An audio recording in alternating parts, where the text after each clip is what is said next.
हरे कृष्ण। आइए समझते हैं श्रीमद् भगवद गीता पहले अध्याय के श्लोक नंबर 20 को।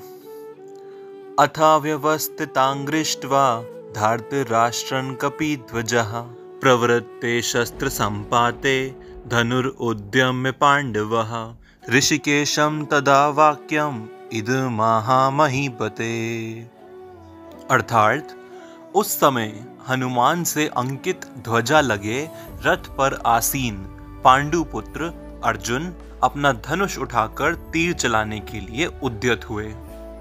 हे राजन, धृतराष्ट्र के पुत्रों को व्यू में खड़ा देखकर अर्जुन ने श्री कृष्ण से यह वचन कहे। अब देखिए, इससे हमने पहले के श्लोक में जाना कि दोनों पार्टीज ने अपने अपने शंख बजा लिए और शंख की वजह से जो इम्पैक्ट हुआ, जो रिएक्शन आया, वो भी हमने समझ लिया। अब अगली क्या चीज़ है? अब अगली चीज़ बस है कि अपना धनुष उठाओ, तीर चलाओ और युद्ध का प्रारंभ करो। वही इस श्लोक में बताया जा रहा है कि किस प्रकार अर्जुन अपना धनुष उठाते हैं तीर चलाने के लिए, और वह श्री कृष्ण से क्या कहते हैं वह हमें अगले श्लोक में पता चलेगा। अब इस श्लोक में हमें पता चलता है कि किस प्रकार, देखिए, अर्जुन के सारथी तो श्री कृष्ण बने ही हुए हैं, पर अर्जुन के रथ पे श्री हनुमान जी का ध्वज भी लहर रहा है।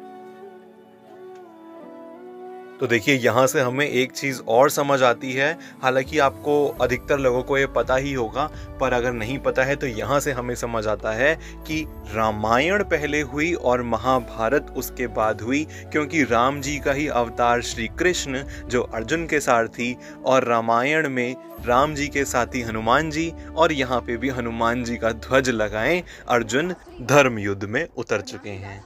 तो रामायण में राम जी का साथ देते हुए हनुमान जी की जीत हुई, और यहाँ पे भी जीत तो भैया धर्म की ही निश्चित है, क्योंकि सारथी श्री कृष्ण, ध्वज पे हनुमान, इससे बलपूर्वक, इससे ज्यादा धर्म के मार्ग पर चलने वाला सेना तो कहाँ ही मिलेगी।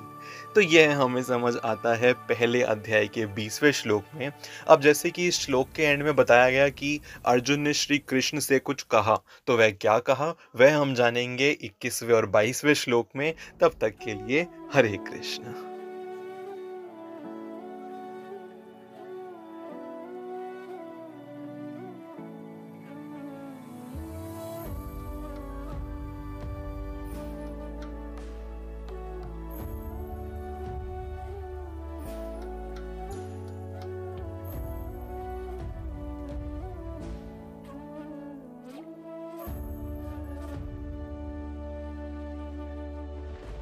अब ना बांसुरी बजेगी और ना ही राधा आएगी।